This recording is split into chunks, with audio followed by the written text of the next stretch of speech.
T'as vu Niski? Oui, j'ai vu Niski, putain, il y a plein de gens qui vont en parler. J'ai vu Niski, pour ceux qui connaissent pas trop la scène League of Legends, Niski, qui du coup est un mid laner, a été recruté par Vitality pour remplacer leur support, donc il a changé de rôle. Et c'est un truc qui crée vraiment beaucoup de débats parce que les gens sont un peu étonnés. Moi, de mon point de vue, c'est un bourbax de fou. Je pense que c'est vraiment un bourbier de fou. Mais je trouve que c'est un move intéressant de la part de Vita parce que il se donne une chance de peut-être découvrir un mec qui va être trop fort en support. Et aussi, un mec comme Niski, je pense que dans une équipe, c'est une super idée. En plus, il s'entend très bien avec Karzi. C'est... voilà. Je pensais que Niski était content pour casser. Non, mais Niski aimera toujours... En fait, le truc... Merci Ryu, merci Starmax. En fait, le truc, c'est que Niski sera toujours pour la K-Corp, mais dans un point de vue où il est pote avec Kamel et il est attaché à la structure. Mais le truc, c'est que ça veut rien dire. Tu sais, t'as plein de joueurs... En fait, t'as plein de joueurs en LEC qui aiment beaucoup la K-Corp, mais qui, bien évidemment, rejoignent et préfèrent leur équipe. Tu vois un mec comme Camilou, Camilou, il est fan K-Corp. Camilou, il est fan K-Corp, il était dedans, tu vois. Et pareil, quand il était chez SK, ça lui arrivait des fois de faire une game en LEC chez SK et ensuite il allait sur TS avec Kamel pour commenter la K-Corp. Bon, là, ça arrivera plus, je pense. Parce que dans mon esprit, Vitality et K-Corp, c'est trop antagoniste.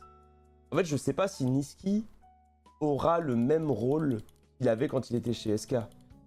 Mais on verra, tu vois. Vu le tweet de Rip, non mais Rip est complètement fou. Hein. Rip est complètement fou. Rip, il a tweet. Je pensais pas qu'on pouvait downgrade en remplaçant Elisang.